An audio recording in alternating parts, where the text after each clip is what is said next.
उन 4 बच्चों के सामने वो शादी कर रही है, वो पहले ही शर्म से डूब के मरने वाली बात है। जो इन्होंने एनिवर्सरी आज की है, इस एनिवर्सरी जो कल की है, उस एनिवर्सरी की शादी के कागज दिखा देंगे लोग, कल ही दिखा देते, हमारे मुंह पे मार देते हमारे मुंह पे, हम मान जाते।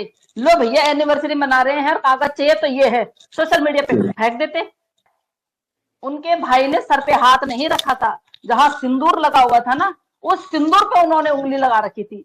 हाँ एक और जी बिल्कुल माँ, उसको जब जयमाला हुई वो लप्पू के पाँव छू रही है और लप्पू उसको आशीर्वाद भी बिल्कुल बिल्कुल बिल्कुल माँ सही बोल रहे हैं आप। वो उसके सर पे हाथ रख रहा है, जैसे बड़े भाई मतलब हमारे में तो कन्यादान करते। अरे हाँ, कन्यादान कब किया इन लोगों ने? इनके भाई भी गए हुए थे, तो भाई ने कन्यादान कब किया? देखिए ये माइंड लप्पू का नहीं है, ये माइंड किसी का नहीं है, एपी सिंह जी का माइंड है कि भैया लोग बोल रहे हैं कि शादी का वो दिखाइए। इतना बड़ा इन्होंने इतना खर्चा किया, इन्होंने प्रॉपर तरीके से करते, चाहे वो इनलीगली थी, कम से कम हम लोगों का मुंह बंद कर देते, क्वेश्चन करने का मौका नहीं देते हमें। क्या किया आपने एपी सिंह जी, क्यों हमें क्वेश्चन करने का मौका दिया? उन पंडित जी को भी बोलना चाहूंगी कि पंडित जी आपने मंत्र तो पढ़े ही नहीं। अगर आप एक लीगल शादी करवा रहे थे और आप पे भी केस होगा, पंडित जी आपकी भी खोज होगी। हमारे हिंदू धर्म में जो शादी होती है ना, जिस जिस जगह पे लप्पू को बैठना चाहिए था, उस जगह पे भ्राताश्री बैठे हुए थे। तो अब समझ में नहीं आ रहा कि शादी हुई किससे। जयमाला जरूर लप्पू के गले में डली है, वो भी वो गलत तरीके से, क्योंकि सही तरीके से डालते तो सचमुच में वो बोलते कि भैया ये तो भाई देखो फोटोग्राफ भी हो गए, उनसे हो गए। वो जो जब ये शादी भी जो है वो प्री प्लान थी कि ऐसा करना है, ऐसा करना है, लड़की राइट साइड और लड़की रॉन्ग साइड बिठानी है, जो भी है वटेवर जो भी है, वो सारी स्ट्रेटेजी थी। ऐसा कुछ भी नहीं हुआ, शादी हुई ही नहीं है, इस शादी को हम मानते ही नहीं है, ये शादी ये लीगल है ही नहीं। जब तक वो हैदर भाई उनको डाइवोर्स नहीं दे देते हैं, वो किसी से शादी कर ही नहीं सकती हैं। और अभी उन्होंने अपने लिए इतनी मुसीबतें खड़ी कर दी हैं कि बस मोहम्मद मलिक साहब को जो मिलना था वो मिल गया। राजवर्धन परमार थे ना, बहुत बड़ी बड़ी बातें कर रहे थे, बहुत बड़ी बड़ी बातें कर रहे थे। इंसिडेंटली एक दिन पहले उनकी गाड़ी पिचक जाती है, उनको एक खरोच नहीं आती है, उनको एक इतना सा भी तिनका नहीं लगता है। तो अगर आपने पूछा है कि इसमें क्या सरकारी लोग जो भी आपने पूछा है, तो इसी से आप वो लगा सकते हैं शरत। आपने जो क्वेश्चन पूछा था, मे भी आपको इस क्वेश्चन का जवाब मिल गया होगा। अगर मेरी गाड़ी डैमेज होती है तो मैं सबसे पहले कहाँ जाऊंगी? मैं पुलिस थाने जाऊंगी, मैं एफआईआर दर्ज करवाऊंगी, केस करवाऊंगी। बट वो अभी तक नहीं गए, वो अभी तक नहीं गए। उनको इस केस में पढ़ना ही नहीं था, क्योंकि वो शागिर्द हैं एपी सिंह जी के। तो अगर परमार जी मुझे सुने, तो परमार जी आपसे इतनी रिक्वेस्ट है कि एक एफआईआर जरूर करवा दीजिएगा कि आपकी गाड़ी किसने वो करी। आप पहले दिन गए थे, दूसरे दिन आप बहुत अच्छे भले चैनलों पे आके आप बहुत जोर जोर से बोल रहे थे, आपकी आवाज में भी मतलब बहुत अच्छी वो थी। एक मिनट के लिए भी आप मतलब आपकी आवाज से ये नहीं लगा कि आपकी गाड़ी, क्योंकि इंश्योरेंस है आपकी गाड़ी का सर, आजकल बिना इंश्योरेंस की कोई गाड़ी नहीं होती है। मैं भी कल को अपनी गाड़ी तुड़वा देती हूँ, इंश्योरेंस मिल जाएगा मुझे, मैं दूसरी नया मॉडल ले लूंगी, मेरा भी पुराना हो गया है, मेरा भी 1 साल 1.5 साल पुराना हो गया, तो हम भी ऐसे कर सकते हैं। तो अगर ये प्रॉब्लम हुई थी, तो आपको सबसे पहले पुलिस थाने जाना चाहिए था और अपनी एफआईआर दर्ज करवानी चाहिए थी। देन उसके बाद भी आप अगले दिन लाइव आ रहे हैं और वहां प्रोग्राम हो रहा है, तब कहाँ गए थे आपके वो 1,000 गाड़ी? आपकी अपनी गाड़ी नहीं थी, तो वो 1,000 गाड़ियां जो ले जाने का आपने वादा किया था परमार सर, तो वो 1,000 गाड़ियां तो नहीं टूटी थी ना, वो सबूत दिए उन्होंने। और आप लोग क्या सोच रहे हो कि मोमिन मलिक साहब ने क्या बिल्कुल चूरन की गोलियां खा रखी हैं, या वो चूरन की गोलियां बेच रहे हैं? अगर उन्होंने ये स्टेप लिया है और उन्होंने उस टाइम पे पुलिस नहीं भेजी है, हो सकता था कि अगर कोई और बंदा होता तो उस टाइम पे पुलिस भेज देते, उनको गिरफ्तार भी करवा सकते थे, सबको गिरफ्तार करवा सकते थे। लेकिन उनकी भी एक स्ट्रेटेजी होगी ना, उनको सबूत चाहिए थे कि अभी हैदर भाई की जो जिन 4 बच्चे, अभी आप ये लगाइए वो 4 बच्चे हैं, उन 4 बच्चों के सामने वो शादी कर रही है, वो पहले ही शर्म से डूब के मरने वाली बात है। ठीक है, वो शादी करती, उन बच्चों को वहां छोड़ के आ जाती, लीगल तरीके से आती, और उसके बाद यहाँ पे आके अभी शादी कर रही है तो पीछे से बच्चे आवाज दे रहे हैं, मम्मी मम्मी। मतलब क्या है, मतलब कौन सी शादी है। एक एनिवर्सरी मनानी थी ना आपने, तो एनिवर्सरी हमारे में ना, शादी ऐसी एनिवर्सरी तो मनती ही नहीं है। एनिवर्सरी या तो हमारे में 25 ईयर जब हो जाते हैं तब सिल्वर जुबली होती है, 50 में गोल्डन जुबली होती है, 75 में, तो 75 तक तो कोई ही मनाता होगा, तो वो डायमंड जुबली होती है। तो तब इस तरह होता है, और तब भी इस तरह के फेरे नहीं होते हैं। आपने मतलब आपने सोचा कि अभी ये जो हमें मौका मिला हुआ है, हमारे पास कोई वो नहीं है, और आपने दुनिया को दिखाने के लिए कि हमने दुनिया के सामने शादी कर दी है। बेवकूफ आप बने हो, हम नहीं। और बेवकूफ वो लोग बने हैं जो आपको सपोर्ट कर रहे हैं।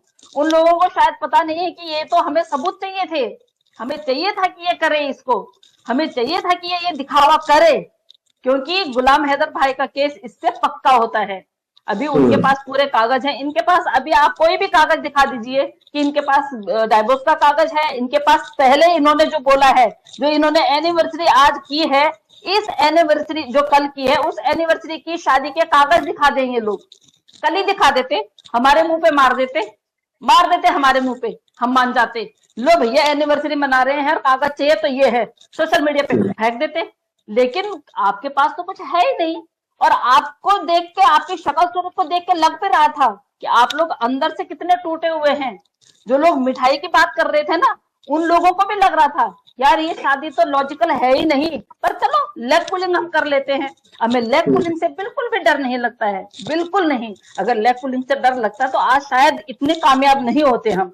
जब उनके भाई पीछे से फोटो खिंचवाने गए थे तो आपने उनके भाई की, उनका भाई का जो हाथ रखा हुआ था सर पे, क्या किसी ने उस पर गौर किया? उनके भाई ने सर पे हाथ नहीं रखा था, जहां सिंदूर लगा हुआ था ना, उस सिंदूर पे उन्होंने उंगली लगा रखी थी। ये बहुत बड़ा सवाल पैदा होता है। बहुत बड़ी बात बोल रही हूँ आपके चैनल पे, बहुत बड़ी बात बोल रही हूँ, जो मैंने नोट किया। और मैं कभी गलत नहीं बोल सकती हूँ, कभी गलत नहीं हो सकती हूँ। हम किसी को अगर आशीर्वाद देते हैं, उनके सर पे हाथ रखते हैं, तो यहाँ हाथ रखा जाता है। वो सिंदूर पे उन्होंने उंगली रखी है, क्या मतलब है इसका? आप सिखाएंगे कि अंगूठी आप लोग एक्सचेंज करो? आप सिखाएंगे? आप कौन हो? आप दूल्हे के भाई हो? आप दुल्हन के रिश्तेदार हो? आप उस फैमिली के हो क्या? आप तो कुछ भी नहीं हो। आपने बेवकूफ बना के, आपने बेवकूफ बना के 140 करोड़ लोगों को आपने बेवकूफ बनाया, आपने मीडिया को बेवकूफ बनाया, आपने 26 करोड़ लोगों को, पाकिस्तान वालों को तक बेवकूफ बनाया। क्या अभी भी आपके दिमाग में कोई सात्यता चल रही है? अगर चल रही है तो छोड़ दीजिए, क्योंकि आपको बहुत फर्क पड़ गया है। जितना आप पहले चीखना चिल्लाना करते थे ना, वो सब गया। क्योंकि कल आपकी जो मनोदशा थी ना, वो आप पत्थर रख के उन दोनों के बीच में बैठे हुए थे। यहाँ आपने पत्थर रखा हुआ था। उन पंडित जी को भी बोलना चाहूंगी कि पंडित जी आपने मंत्र तो पढ़े ही नहीं। अगर आप एक लीगल शादी करवा रहे थे, और आप पे भी केस होगा पंडित जी, आपकी भी खोज होगी, आप पे केस होगा। क्योंकि जब हम किसी नए जोड़े को अगर हम देखते हैं, तो हम नया जोड़ा ये देखते हैं कि इनकी सुख शांति के लिए हम, आपने तो कुछ किया ही नहीं। आपको तो पैसों की लगी हुई थी कि 100 रुपए उसके हाथ में रखिए, फिर यहाँ रखिए, 100 रुपए अलाने के हाथ में रखिए, फिर यहाँ पे रखिए। आपको तो सिर्फ पैसा कमाना था, और आप प्री प्लांटेड थे। आप कोई वो नहीं थे, पंडित नहीं थे। हाँ, आप बिल्कुल पेशे से पंडित नहीं थे। आप वैसे पंडित होंगे, पर आप पेशे से पंडित नहीं थे। जहां तक मैंने मंत्रोच्चारण, आपके जो मंत्रोच्चारण थे वो देखे, वो सुने, आपने ऐसा कुछ किया ही नहीं कि जिसमें आपको देख के मुझे लगता कि आपने वो प्रॉपर शादी की है, जैसे हमारे हिंदू धर्म में होती है। देन भ्राताश्री पे आ जाते हैं। भ्राताश्री जी को कहीं पे भी आपने ये नहीं देखा होगा कि वो उनको छोड़ के कहीं गए हैं, बिल्कुल वहीं बैठे रहे। जयमाला पे भी उनका बस चलता तो शायद वो जयमाला अपने गले में डलवा देते। सुखी बोल, साफ बोलती हूँ, सुखी रहती हूँ, गलत नहीं बोलती हूँ। गलत बोलूंगी तो कोई बात नहीं है। नोटिस उनको भी धमकी दी थी ना, कमलेश पार्टी, मिथिलेश पार्टी जी को, तो मैं तो एक्सेप्ट करूंगी। उन्होंने अपने तरफ से लॉयर किए थे, मैं अपनी पैरवी खुद कर सकती हूँ। मैं अपनी पैरवी, इतने मेरे में गट्स हैं, मैं अपनी पैरवी खुद कर सकती हूँ। नोटिस भेजिए।